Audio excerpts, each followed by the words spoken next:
السلام علیکم ناظرین، سعید بلوچ ایک نئی ویڈیو کے ساتھ آپ کی خدمت میں حاضر ہے۔ ناظرین، آج سپریم کورٹ آف پاکستان میں ایک بڑی اہم ڈیولپمنٹ سامنے آئی ہے اور سندھ بار کونسل کی جانب سے ایک درخواست سپریم کورٹ آف پاکستان میں دائر کی گئی ہے۔ یہ درخواست آرمی ایکٹ میں ترمیم اور آفیشیل سیکرٹ ایکٹ میں جو حالیہ ترامیم کی گئی ہیں، جس پر صدر پاکستان کی جانب سے یہ کہا گیا کہ میں نے ان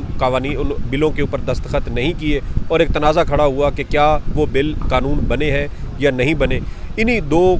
بلوں کے خلاف آج سپریم کورٹ میں سندھ بار کونسل کی جانب سے ایک درخواست دائر کی گئی ہے۔ وہ درخواست کیا ہے، اس میں کیا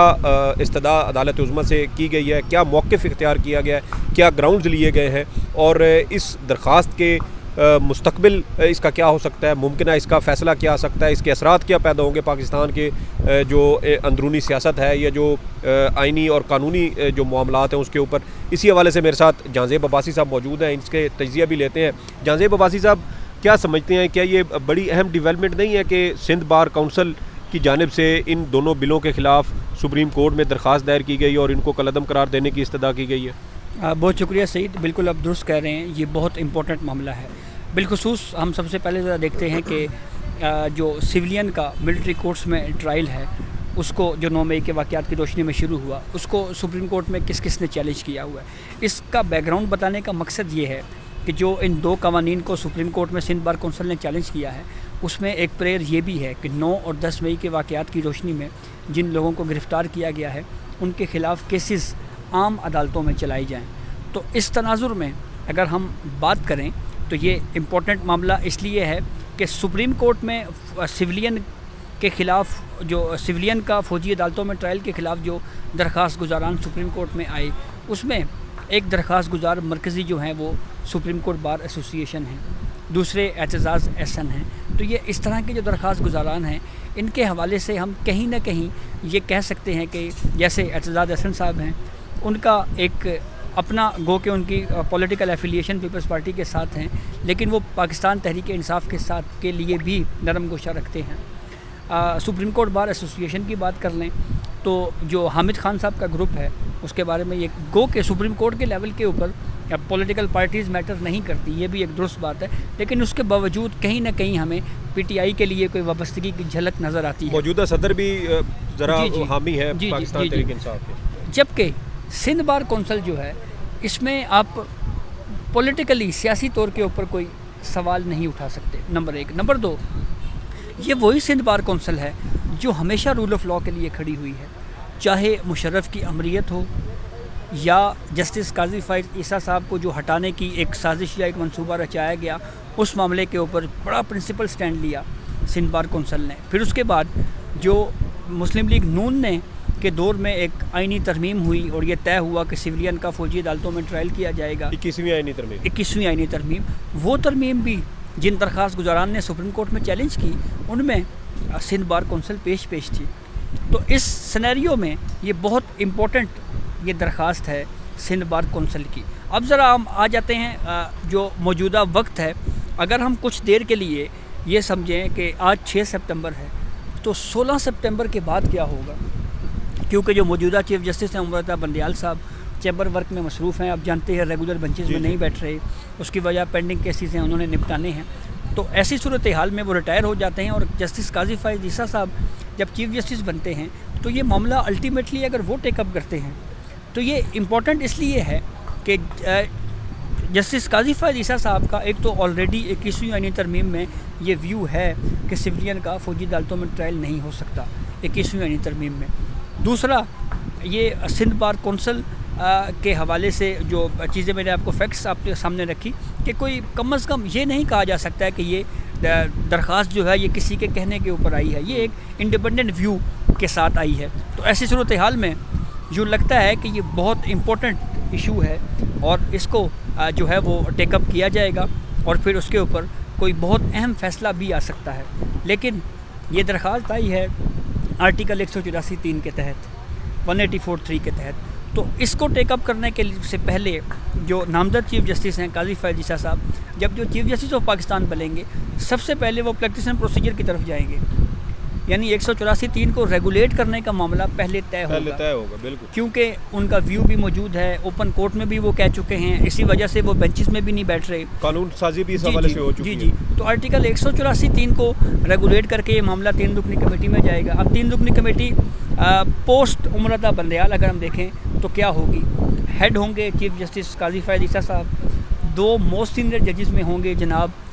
جسٹس سردار طارق مسعود صاحب، اور پھر تیسرے نمبر پہ ہوں گے جسٹس اعجاز الاحسن صاحب۔ تو میجورٹی کی اگر ہم بات کریں تو اعجاز الاحسن صاحب ویسے ملٹری کورٹس والے جو حالیہ کیس ہے اس میں بھی وہ بیٹھے ہوئے ہیں، تو اگر بالخصوص ان کا ویو اس وقت تبدیل بھی ہو جاتا ہے، کچھ وقت کے لیے ہم ایک اندازہ لگاتے ہیں، تو پھر بھی میجورٹی کا ووٹ آئے گا 2 کا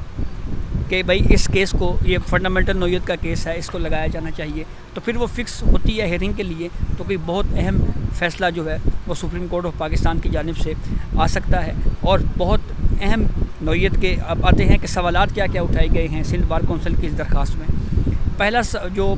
کوشچن آف لا جو اٹھایا گیا اور جو اعتراض کیا گیا ہے کہ یہ جو دونوں قوانین ہیں، آفیشیل سیکرٹ ایکٹ اور ملٹری ایکٹ، اس میں صدر کا اسینٹ نہیں ہے، یعنی صدر صاحب کی رضامندی نہیں ہے، اس لیے یہ اس لا جو ہے یہ قائم نہیں رہ سکتا۔ دوسری دوسری وجہ یہ بتائی گئی کہ اس قانون کو کیوں کالعدم، دونوں قوانین کو کیوں کالعدم قرار دیا جائے، اس کی وجوہات یہ بتائی گئی ہیں کہ یہ دونوں قوانین آرٹیکل 10A کی وائلیشن ہے۔ 10A فیئر ٹرائل یعنی شفاف ٹرائل کا حق دیتا ہے، اور پھر تیسرا گراؤنڈ یہ لیا گیا ہے کہ 9 اور 10 مئی کے واقعات کی روشنی میں جو گرفتاریاں ہوئی ہیں، جو لوگ اس وقت تحویل میں ہیں فوج کی حراست، ان کے کیسز آرڈنری کورٹس میں جو عام عدالتیں ہیں جی ان میں یہ معاملہ چلایا جائے۔ تو یہ بنیادی ایک پٹیشن ہے۔ اس سے پہلے ہم نے دیکھا جو حفیظ اللہ نیازی صاحب ہیں وہ بھی ایک پٹیشن انہوں نے فائل کی، اس میں بھی انہوں نے انہی 2 لاز کو ہٹ کیا ہے۔ اچھا، کیا سمجھتے ہیں جسٹس قاضی فائز عیسیٰ کے بارے میں؟ ایک عام تاثر یہ ہے کہ ایک تو وہ سپریم کورٹ ان کو سابق وزیر اعظم عمران خان اور جو ان کی جماعت کے مقدمات سننے کے حوالے سے روک چکی ہے، کیا جسٹس قاضی فائز عیسیٰ کے چیف جسٹس بننے کے بعد آپ کو کچھ ایسا نظر آتا ہے کہ پی ٹی آئی کو ان کی عدالت سے کچھ ریلیف مل سکے؟ اگرچہ کہ ماضی قریب کے یا ماضی گزشتہ چند سالوں کا ہم دیکھیں تو اس میں پی ٹی آئی اور جسٹس قاضی فائز عیسیٰ بالکل ایک دوسرے کے آمنے سامنے کھڑے ہوئے تھے، خاص طور پہ جب سپریم کورٹ میں ان کے خلاف صدارتی ریفرنس کی سماعت ہو رہی تھی۔ دیکھیں، وہ جو صدارتی ریفرنس والا معاملہ ہے وہ تو ایک الگ ایشو ہے، اور اس کے اوپر تو خیر اب ایک طرح سے جان چھڑوانے کی کوشش کر رہی ہے پی ٹی آئی کہ بھئی یہ تو اسٹیبلشمنٹ کی موو تھی، اور ہمارے پاس جو چیز آئی ہم نے ویسے ہی عمران خان صاحب ایک بیان دے چکے ہیں، ویسے ہی آگے فارورڈ کر دی۔ تو بہرحال اس طرح سے ایک سٹیٹمنٹ دے کے اس ذمہ داری سے جو ہے وہ بری ذمہ نہیں ہوا جا سکتا، لیکن اس کے باوجود بھی میں یہ سمجھتا ہوں کہ جہاں پہ جو فنڈامنٹل رائٹس کی وائلیشن کا ایشو آئے گا تو بلا تفریق، چاہے وہ مسلم لیگ نون ہو، چاہے وہ پی ٹی آئی ہو، چاہے وہ پیپلز پارٹی ہو، میرے خیال میں تو ان سب کے لیے بلا تفریق سپریم کورٹ آف پاکستان سے ریلیف ملے گا۔ اور سب سے اہم بات میں آپ کو ایک چیز بتاؤں، ہم نے جو موجودہ چیف جسٹس عمرتا بندیال صاحب ہیں انہوں نے اس کورٹ کو جس طرح بھی چلایا، لیکن کچھ چیزیں کہی بھی گئی۔ اچھا، میں اب جو بات کرنے لگا ہوں یہ ایک لائن میں کروں گا اور مجھے امید ہے کہ آپ اس کے اوپر کوئی سوال نہیں کریں گے۔ اچھا، اب وہ یہ ہے کچھ لوگ یہ کہہ بھی رہے ہیں، اور کچھ ہمیں عمرتا بندیال صاحب کا جو عمل ہے اس سے بھی نظر آیا کہ چیف جسٹس عمرتا بندیال صاحب جو ہے وہ یہ بھی چاہتے تھے کہ کوئی ناراض نہ ہو، اور وہ اس حد تک کوشش کرتے رہے، اور شاید آخری وقت تک یہ کوشش کی جا رہی ہے سارے فریق ساتھ مل کے چلیں، جی سب خوش رہیں، سب خوش رہیں۔ تو میرے خیال میں قاضی صاحب جو ہے وہ اس بات کی پرواہ نہیں کریں گے کہ کون مجھ سے خوش ہوتا ہے اور کون مجھ سے ناراض ہوتا ہے۔ مطلب کہ بہت سارے لوگ جو ان سے امیدیں وابستہ کیے ہوئے ہیں وہ ان کے لیے کچھ سرپرائز ہو سکتے ہیں ان کی تعیناتی کے بعد۔ دیکھیں، امید تو مسلم لیگ نون نے بھی بڑی کی ہوئی ہے، اور ان کا بھی یہ کہنا ہے کہ بھئی ہمیں جو ہے وہ اس میں ریلیف ملے گا، لیکن مسلم لیگ نون کی حد تک اگر ہم بات کریں تو ان کا ایک جو معاملہ ہے آرٹیکل 62(1)(f) کا، جو کہ اب سزا جو ہے وہ 5 سال ایک لاء کے تحت ہو چکی ہے، اس کے اوپر بھی ڈویژن آ رہی ہے۔ کچھ قانونی ماہرین کا یہ ماننا ہے کہ 62(1)(f) کی جو ڈسکوالیفیکیشن کی جو حد سپریم کورٹ نے اپنی ججمنٹ کے ذریعے دی ہے، اس ججمنٹ کو، سپریم کورٹ کے اس فیصلے کو آرڈنری لیجسلیشن سے تبدیل نہیں کیا جا سکتا. تو ایک درخواست تو 62(1) کی تشریح کے حوالے سے پینڈنگ ہے. میں اسی طرف آ رہا ہوں. ایک تو یہ ویو ہے. دوسرا ویو یہ ہے کہ جو سابق صدر تھے سپریم کورٹ بار ایسوسیشن احسن بھون، انہوں نے آرٹیکل 62(1)(f) کی حوالے سے ایک کانسٹیٹیوشن پٹیشن سپریم کورٹ میں فائل کی اور بڑا زبردست ایک کوشچن انہوں نے اٹھایا. انہوں نے یہ کہا کہ سپریم کورٹ ایک فیصلہ دے کہ 62(1)(f) کے تحت کسی سیاستدان کو سپریم کورٹ براہ راست ڈسکوالیفائی نہ کرے. اگر کسی کو ڈسکوالیفیکیشن کا کیس بنتا ہے تو وہ ٹرائل کورٹ سے ہوتا ہوا سپریم کورٹ تاکہ اپیل کا حق ملتا ہے. تاکہ اپیل کا حق آئے. صحیح. بہت شکریہ جہانزیب عباسی صاحب. یہ آج کی کچھ اہم ڈیولپمنٹ تھی جو آپ کے ساتھ شیئر کرنی تھی. مزید اپڈیٹس کے لیے، ویڈیوز کے لیے ہمارا چینل سبسکرائب کریں تاکہ مزید اپڈیٹس آپ کو ملتی رہیں. سعید بلوچ کو اجازت دیں. اللہ حافظ.